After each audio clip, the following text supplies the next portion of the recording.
Si Donna ay 15 taong gulang na babae at simula nang mawala ang kanyang ina, umaasa siya sa kanyang ama para sa lahat. Isang araw umalis ang ama ni Donna at sinabing hindi siya uuwi sa gabing iyon. Kinalauna ng araw na iyon ay umuwi si Donna mula sa school at nanood ng TV.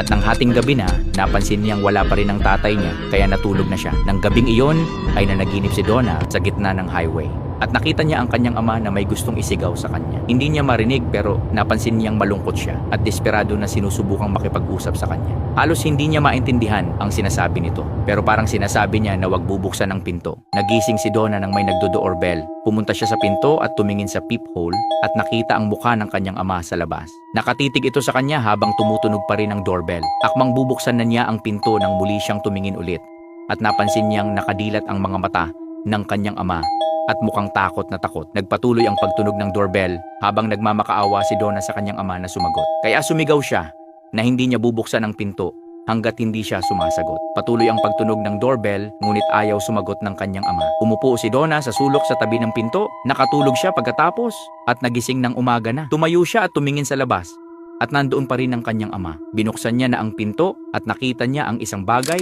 na talagang nakakatakot. Ang pugot na ulo ng kanyang ama ay nakasabit sa isang pako sa itaas ng pinto at may nakadikit na note sa doorbell na nagsasabing, "Matalinong babae."